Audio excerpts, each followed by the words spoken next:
Hello again. It's Carol King, the developer and founder of Custom Home Builder Solutions, also known as CHS, a full accounting suite and job costing software for the professional custom home builder. And I'd like you to pay attention to what I said about a full accounting suite. First and foremost, CHS is an accounting program that does all of its own accounting, debits, credits, printing checks, producing financial statements, etc. What I'd like to do in this seminar is go over a few things to make the owner of the company feel a little more comfortable about what those financial statements mean, and most of all, to show your outside CPA that they do not have to know CHS in order to help you with your accounting books. In previous seminar videos, I have been going over some various things that I've encountered and had to figure out how to do for building a boutique accounting software for home builders. And one thing I started noticing is that staff would call for support to ask us questions about where to post things on their accounting books or how to post something, and that we end up having to tell them that we'd like them to discuss that with their outside accountant. We can develop tools for you to use for accounting, but we cannot legally be your accountant because we are not keeping your books or preparing your tax returns. So we should not give you advice exactly about where to post things, even though we can give you lots of tips and tutorials about how a lot of builders do it. But sometimes I've been told then by the builders that their outside CPA says that they can't answer their questions because they say they don't know CHS. And I've quite often been very puzzled by that because CHS is a basic accounting program. So I thought I'd take some time out to reassure that outside accountant that they don't really have to know, quote, CHS in order to help you with setting up your chart of accounts or where to post something. I'd like them to know that they will get the standard financial statements and ledgers that they need to review your books or to produce your tax returns, and to tell them that CHS is based on standard double entry accounting using debits and credits to produce things like general ledgers, journal entries, and financial statements that any accountant should understand. Let's make them aware of the powerful searches and resulting reports you can produce for them from CHS, and that they don't have to know CHS in order to get information from you for doing those tax returns or to work with you regarding setting up your accounts and where to post things. And most importantly, let's make them aware that you need more from your accounting software than just info to produce tax returns. You, the builder/owner of your company, need all of the other things in CHS that you have been seeing in the previous seminars that will help you monitor and manage your job costs and watch where your gross profits and cash are heading on each job on a daily basis, and so much more. In other words, you need all of the tools CHS has to manage your home building business on that daily basis, and so that you can sleep well at night. So I'd like to show you how your outside accountant does not have to know CHS in order to advise you. And I would like to quickly go over some basic information about debits and credits so that you, the builder owner, can have some basic understanding of what the balances on your chart of accounts or trial balance or balance sheet or income statements mean. So let's get started. Okay, here we are on the main menu of CHS, and what I've done is expanded all the menu options that I call the accounting areas of CHS for the accountants or the bookkeepers or the owner to understand a few things about accounting. One of the first things that you need to do when you set up accounting is the chart of accounts. So let's go there and let's see if we can convince that outside CPA that it is basic accounting and that they can help you out here. First of all, I'd like to show you that CHS has a button here when you get started with CHS to review or load the recommended National Association of Home Builders chart of accounts, or a simpler chart that I made because I think the NAHB has a lot of accounts that maybe a lot of custom home builders don't need. You don't have to load them. What you can do is print them out, export them to PDF for the best view, open with your PDF reader, and you can see that this is a basic list of chart of accounts grouped by some main things like current assets, fixed assets, other assets, and any accountant should be able to look at this and understand what this is. This is your chart of accounts, and these are called GL numbers quite often that are used for posting things when you're posting things to your books, and we'll talk about that. Now you could send this PDF via email, save it, send it, etc. to your CPA, or have your CPA get online just to look at them also to review and decide whether you should load this. Now once you load something like this in CHS, you can get rid of the ones you want, change the titles on ones you want, add new accounts to them, and you can change what groupings the various accounts are grouped under. You can't change the thing like current liabilities or fixed assets, the great big financial heading, but you can change the group headings, make some more group headings, and group things as you like them. So you need your accountant to give you some advice about that. The other thing is that I did create, like I said, a simpler chart of accounts, and I'll just not send it to PDF and scroll it in one column here. But basically what I did is get rid of some things I think most custom home builders don't use, and I personally, way down here in general and admin expenses, like to have most all of mine in alphabetical order and not grouped in a whole bunch of different little groupings. If you decide on one or the other of these, you can load them and they'll all get loaded over here for you. So you need to ask your outside CPA about your chart of accounts. They don't need to know CHS. It is a basic chart of accounts. Like I said, while we do the best to give you some tips for accounting in the home building business, we really can't be your accountants. So we strongly advise that you have an accountant that understands construction accounting to help you set up your chart of accounts. If that accountant has any knowledge about construction accounting, they should be able to help with reviewing your books and giving you advice about how to set this up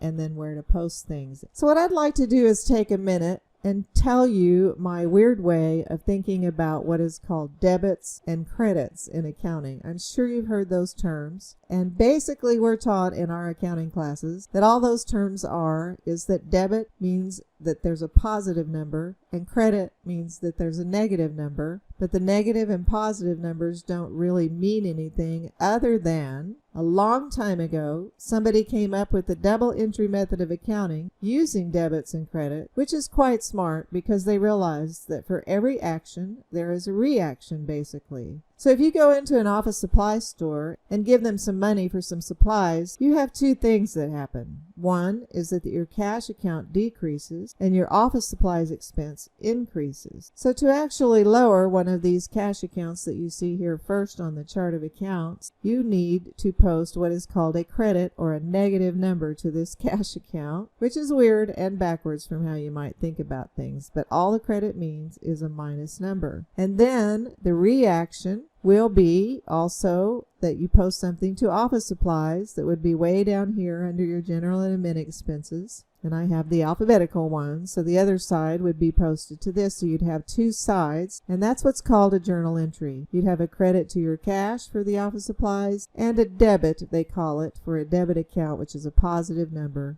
to office supplies. So if you get a loan from a bank, you would be posting, quote, a debit to your cash account, which sounds backwards, but it's a positive number, which at least generally all cash accounts have debit, quote, debit balances or positive numbers, which intuitively makes sense just to look at them. Then you would be posting the other side or the reaction to something called loans payable down in your liability accounts. Loan payable South Star Bank. We did in our demo, we got $100,000. We made some payment that actually lowered it. But notice how this is a credit balance or a negative number, which is normal for liability accounts. It does not mean there's some big minus thing that the bank owes you or something. It means that that's just the balance. It's a credit balance, and all of these have credit balances. I took a second out because I wanted to check out some things and decide what I wanted to show you about what's going on behind the scenes for this credit balance here. So I may have changed a few little numbers from what you saw just a second ago, but not this one. I want to drill down on the loans payable credit balance to talk about the ins and outs of the debit and credit that we talked about. So if you'll see here, we increased our loan payable with a credit of $100,000 when we received it. The other side of that, if I drill down right here on the deposit window, I can tell it happened, is something called a journal entry batch, and it's the in and out that totals to zero zero that I've been talking about. So to cash operating checking, we increased it by posting a quote debit of $100,000, or in other words, a positive number that increased the checking account. We also posted a credit to loans payable. We did that by going to the deposit window and selecting the GL number for loan payable, and then we told it what cash account we were posting the deposit to. So we had two sides of it. We had our action and our reaction. Now our balance right now is not $100,000, it's $97,000 when we look at the balance on the chart of accounts. So we can see that it's been lowered by an amount for making a payment out of AP or accounts payable. But let's take a look at that for a second. This is the big journal entry batch that happened at the time that the user went to the accounts payable window to post a payment to South Star Bank. And I'd like you to see that accounts payable trade is showing up here. So we posted a record for $2,666 to loan payable. We posted a debit amount which is lowering that loan payable. But at the same time we posted the amount of the payment that would be interest expense. And that ended up in accounts payable also. And interest expense ended up as a debit to interest expense on our general and admin accounts. I know that's a lot of a mouthful, but I want you to understand the actions and reactions. This user went to the accounts payable window in CHS and posted two entries, one for the amount of the principal and one for the amount of interest, and selected the right GL accounts. One to lower, the principal will lower the loan payable. The interest expense will basically with a debit increase the interest expense under general and admin. Both of these were then offset by CHS when they were submitted to an accounts called accounts payable trade, which is our control account in CHS that you select when you set up your chart of accounts. You say which control account you want to use for posting all accounts payable. So when you use the accounts payable window, CHS will go post the action or the reaction, to accounts payable to increase accounts payable, which is a liability account, so it gets increased with a credit amount. When you come along later and actually pay the check, this is posted to accounts payable,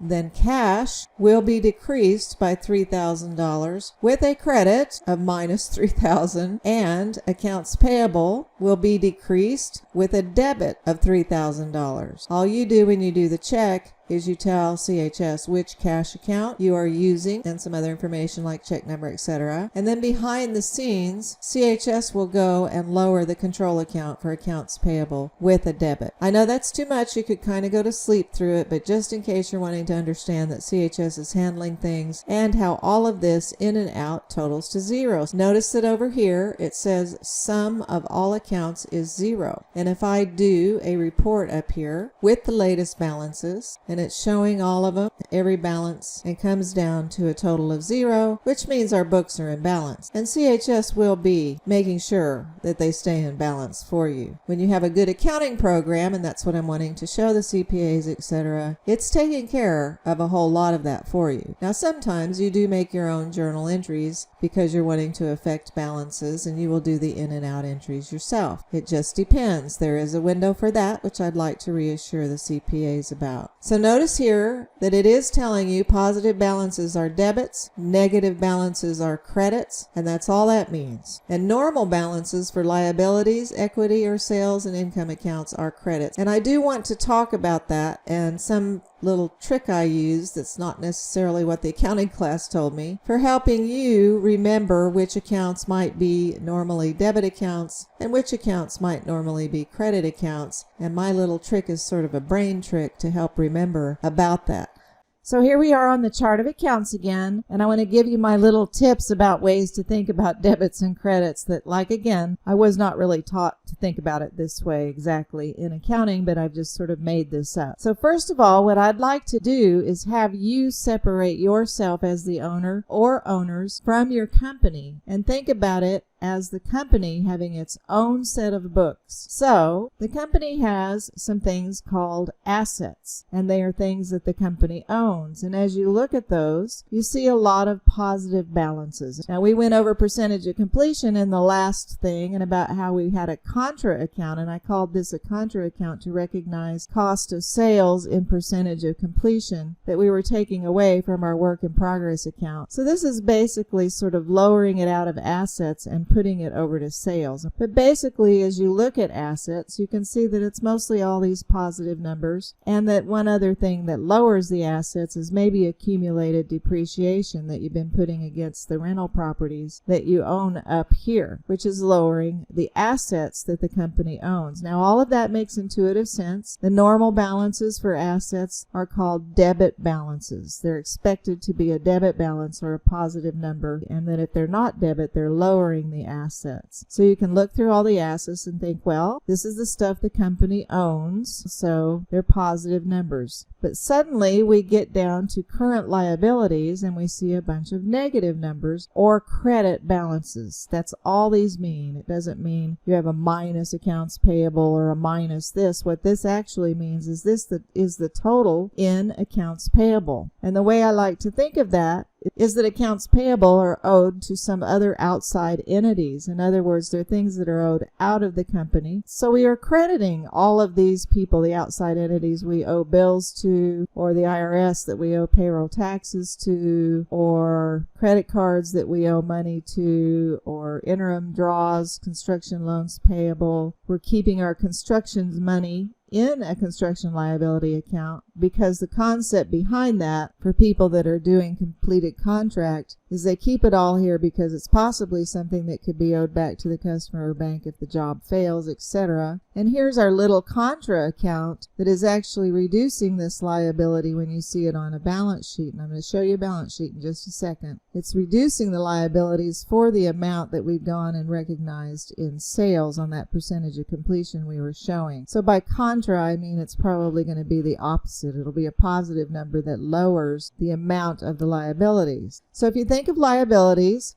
as something you're crediting to an outside entity, you can kind of remember the word credit, and that means you're going to see, if it's a normal balance, you're going to see a negative number, like the loan payable that we saw a while ago. So if you can think about it that way and think, yeah, all the liabilities will be a minus. In other words, the assets minus the liabilities would be, once you reach what's called equity accounts, might be the owner equity. In other words, the amount the company owns less the liability it pays is what you're crediting the owner with. So the owner equity, the total equity, a normal balance for it would be a credit balance. All of these accounts that come after equity are called income statement or profit and loss accounts. And these get closed out, in other words, cleared out to a zero balance at the end of every year and moved up into equity. So equity, if the owner has good equity, it's going to be a credit balance for the owner, if you can think about it that way. So therefore, to have a balanced set of books, it makes sense that all your sales and income accounts would be credit accounts, because these are starting to be the amounts that are going to be summed up and put into owner equity at the end of the year. So if the sales accounts have all these minus amounts, that doesn't mean you lost money. These should have these negative amounts if you're making money and getting some income. So these are normally credit balances, all your sales and income accounts, like rental income. You wouldn't look and say, oh my, I lost $16,000 in rental income. Or you do a ledger of it and you see all these negative numbers. You're like, why am I doing minus money for income? It doesn't mean minus money for income. All it is that you're doing a credit entry when you post sales and income. It shows up like a negative number when you're doing a trial balance or a chart of accounts, because we need to move it up into equity at the end of the year. Then when we start in on cost of sales, we start seeing positive numbers or debit balances. Anything that is cost of sales or expenses are debit balance accounts. So you see the office expenses, any that we have here, are mostly positive numbers. Now you might post some credits, like we're running a little contra account here for money we're withholding from trades, and we'll come along and pay for workers' comp later, and there'll be a debit balance, and this will be a contra against it, like how much we collected from trades or suppliers for an amount we're going to come along and pay for either workers' comp or general liability. So you might see some minus amounts as you look at all the various office expenses. So all these numbers from sales down to expenses, if you sum them up at the end of the year and then post them to equity, which CHS has has a great screen for that, and will just create that whole entry for you based on the date you enter. But you think of the sales, cost of sales, and expense accounts as sort of like being period accounts. When you do income statements, you ask for a period like the beginning of the year to the end of the year, or beginning of a month to the end of the month, to see how much has gone in there during that period. When you do a balance sheet, you're looking at all the balances as of the date that you choose. So let's take a quick glance at a balance sheet that goes along with all of these that I already have printed out over here. And you'll see, let me get this a little smaller so we can go back and forth. You'll start seeing the numbers over here that line right up, and it doesn't show the zero ones, it just shows the numbers for all the assets. It has current assets that are going on and matching the numbers over here, and then it has fixed assets, which are properties or vehicles or various things you might own, and it totals up and shows you all of the assets. So then you come along and see the liabilities. Now the liabilities on a balance sheet, even though they are credit or minus balances, if you look at them on a trial balance or on your chart of accounts, they will show as positive numbers here to make intuitive sense to the person that is reading this balance sheet, just so that they can sum up as positive numbers. So if this is a credit balance like we saw on a balance sheet, it'll just be an absolute number, so it's easier to read. If it detects that the balance in something that is a liability is actually a debit account, it will show it as a negative, so it can show how it's lowering that amount, that contra account we talked about, and it'll come down and have all the liabilities. So the assets minus the liabilities need to sum up to what the equity section is on a balance sheet, so that, like they're always saying, assets equal liabilities plus equity. Or if you want to say it another way, assets minus liabilities will equal whatever is showing up here in the equity. And that's because we take all of those profit and loss accounts that follow equity and we sum them all up so that we come up with just a one-line thing to stick in here. We haven't moved it into owner equity yet, but we are just summing up what the balance is of all those accounts. So what happens is, on a normal balance sheet to hand out to the world, we show that assets, the total of assets, equals the total of liabilities plus equity. And that's how they talk about it, but how that's accomplished is all these debits and credits that have things certain ways, so these can be summed up like that. And if you print out a report from here to see all of your chart of accounts with the latest balances, you're going to see all the debits and credit type balances, because this is more like a trial balance, all the balances in your account all the way down. So if I also go print what is called an income statement, like I was talking about for the period. By the way, this is a demo set of books, so I haven't closed actually the book since 12/31/2015 in my demos. So I have stuff going on all the way from 2016 to now. You just have to ignore that, pay no attention to the numbers. But it's going to come along and show all these sales and revenues accounts that are credit balances when you look at them on a trial balance or the chart of accounts. And it's going to reverse those so that it makes sense for somebody looking at an income statement to see all of these as positive numbers, even though behind the scenes,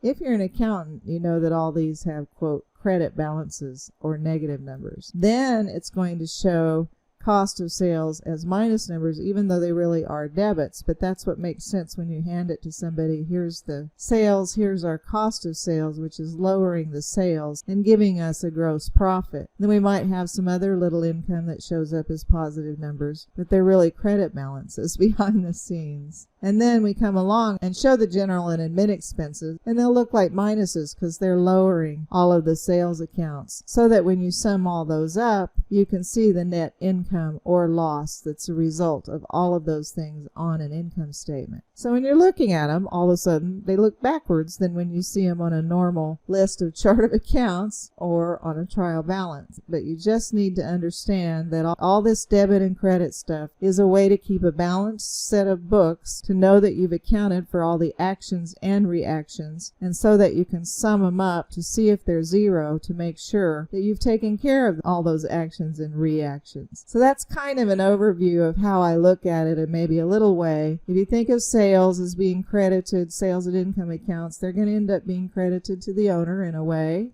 because of the income being made, and lowered by all the cost of sales and expenses that will lower the amount that ends up in owner equity. So that's just a simple way of trying to think about it. So hopefully that helps you out a little. I'd like to run over to the accounting transaction general ledgers menu so that I can show you that outside CPA or accountant can ask you for general ledgers, which is what they're used to, that shows you all the entries for maybe a period of time. Now I've left my period wide open for all the dates that I have so that it would open in a database of all my accounting transactions that I could look at, which the records show there's 4,891. But you'll notice that first of all you're seeing that cash operating and the total of all the in and out entries that are on the balance sheet. If I go back up here, that same amount, because I've asked for all entries, so they would total up to that, and you'd see all the in and out entries. And again, look how deposits are coming in here as a debit, and any checks being paid are coming in as a credit amount or a negative number, and increasing or lowering the debit balance of the cash account right here. What I'd like to show you though is that there's major search features, and if you had asked just for all of the accounts for 1 month, maybe, I don't know what month I might have. So let's do 3 months and let's narrow those down. Submit a search.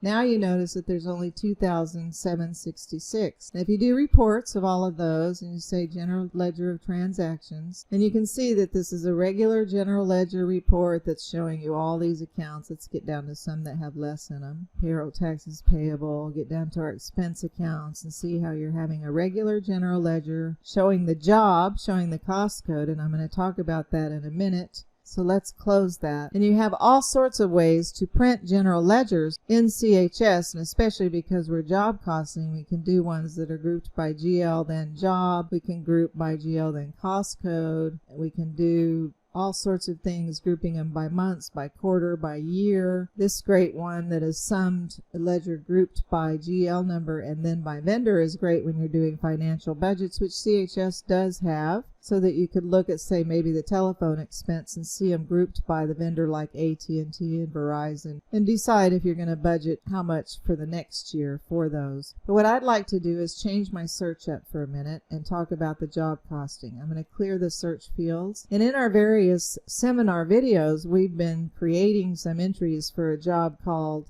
Loveman 2, so I'm just going to start typing that real fast over here in the box for jobs and get down to that area. So let's just select all the entries that have a job code of Loveman 2 on them. So it's not surprising that one of the first things that shows up here is the work in progress account for direct construction costs. And you can see there's a job code here. And if we saw all of direct construction costs, let's search that just a minute, get rid of this, and let's just say we just want to see the GL account 1430 and search it so that I can talk about it for a second. Notice the job code being degrouped here for quite a while, and then that's because early on this builder was doing only one job, degroup, when they started their books. So I'm asking for some more things. We start getting some other jobs showing up here. So this is in a separate field. So you do not have to set up a GL account 1430 for direct construction costs for every single job, because CHS, to get your job cost reports or revenue reports, etc., will comb your accounting database to give you everything for one particular job. So if I search, again, I'm going to change this, clear the search fields, and I'm going to ask for the Loveman 2 job again, just because those entries might be familiar to you because we were doing them in the seminar. The other thing I'm going to say is that when you get job cost subsidiary reports, they are for everything for a job code in your accounting database and everything for a cost code other than 0. The way you mark something as being an actual job cost for a job is you give it a cost code other than 0. And there's some tips down here that tell you how to do this. Not equal to for web stuff is an exclamation point equals to. So exclamation point equals 0 means not equal to 0. So I'm going to do that. Exclamation point, if I could type, exclamation point equals 0. And I'm going to do the search. So what I'd like to show you is that we have all Loveman 2 is what I searched for. And every one of these cost codes over here has something other than 0. If you hover over them, you can see that this one's for slab contract, etc. And you come down to here, and this is the only account apparently that has job costs in it, and it says $94,773.02. So I'd like to show you, if I go home and I go to the jobs dashboard and I ask for Loveman 2, and I say I want to look at the actual job cost database for Loveman 2, which a project manager, not an accountant, might be looking at. This database is grouped by cost code, and if you do a report of all these records that have shown up here, CHS basically behind the scenes has gone and looked in your accounting database for any record marked with the job code and with a cost code other than 0. So if I do that report of the actual job costs and look at the total, it's that same total that I pulled from the big accounting database. So you can kind of see how CHS is working a little general ledger to give you job cost reports, but that you do not have to set up a bunch of accounts on your chart of accounts for every single job, because CHS, by having that job code in a separate field and cost code in another field, can show you your job costs without you having them separated. So let's jump over real quickly to a couple of real powerful features in CHS, and I'm going to click Balance Sheet Trial Balances. And I'll just leave today's date in for this balance sheet. And I want to show you that CHS is going to give you a powerful screen for the CPAs to look at or print a report from that shows in every single account, like the 1430, how much is in that account for each job right now. That this is still in work in progress, and this is how much from each of these jobs is in work in progress, and that you can drill down to a little ledger again. You have the entries that are posted there and review them, and some other things that I won't go over or get into, but there's videos about how CHS and how you can reconcile your job cost to these accounts on your trial balance. So this is really a trial balance except summed by job, which most CPAs get real excited about. But I suggest that your bookkeeper or accountant every month for sure takes a look at work in progress and see if there's maybe some costs that got put in here that are lurking for a job that has been possibly closed. Like this one. I might go, this is closed, it has a close date on it, why is it in work in progress? And that's because somebody probably came along and made an entry and should have put it to cost of sales. And right down here, the last entry you can see is some warranty entry, and that really should have either gone to a warranty or expense or cost of sales. And you can go look up and see the detail here. Go look in the vendor ledger of things and edit that record, probably to change the GL number that was used for that. Or if the books have been closed or something, you could make a journal entry to get that moved out of there. So this is a way to spot jobs that are lurking in work in progress that really shouldn't be there. So that's really great for accountants. So I think an accounting person could understand all of that. Let me real quickly show you something. Loveman 2 I selected here because we can comb through our full database for everything just for a job. We can do a little trial balance just for that job. These are the totals of various things. And the sum up, by the way, of all the accounts that have the job code is going to be the net cash contributor used by the job, because we have a balanced set of books. So let's take a look at the analyzing the cash for that job. Notice that number 25,652.95 is broken out by the various cash accounts you used, and you can drill down to the deposits or to the payables that have been paid or credit card payables, etc., to see how and why and get that cash balance proved for that job. That's pretty cool. The little trial balance for the job when you close the job is very handy on the screen for closing jobs.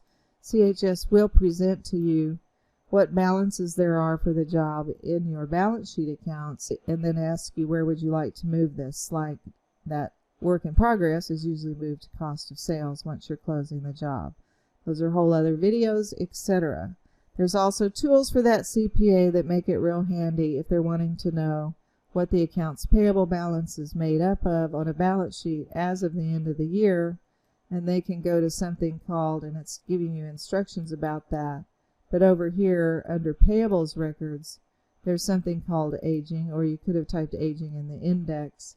And you'll see that balance that was on the balance sheet for accounts payable, I believe, $83,000. But if you put in a year-end date, say you're working on some year-end, you can change the date here. The accounts payable balance, etc. will change, and you can get a list of the detail of the unpaid invoices as of that date. Believe me, you can put in a year-end date that you're interested in to see what everything is made up of. And if for some reason your CPA is trying to convert you to cash method for the taxes, they can get a report that is grouped by the GL account that all of this is made up of, the balance, and you can see that $83,000. So hopefully you can get that concept. You have a similar way to do something like that for accounts receivable. So my bottom line is that I wanted to prove to you that CHS is really basically just a simple double entry accounting system behind the scenes. I don't know if I say simple when we get into job costing, but it's basic, and that any CPA should be able to spend a little time either with me or looking at things and totally understand what is going on here. So there should be no reason that an outside CPA says they can't help or advise you or get the information they need from CHS because they don't know CHS. They get their basic set of books, general ledgers, financial statements. It's not rocket science. Any accountant should be able to advise you and help you with your books, and you, as the builder owner, will have all of the other tools that we have been going over in the previous seminar lessons that pull from the accounting to give you what you need every day to manage your jobs and their gross profits and to watch them. So please stay tuned. I think we will go a little more heavy duty into percentage of completion method of accounting just because it's semi-complex, and I'd like to put that into the seminar for builders that are interested in having that done and do a little bit more about it than I did in the previous seminar where I mentioned it. And thank you for watching.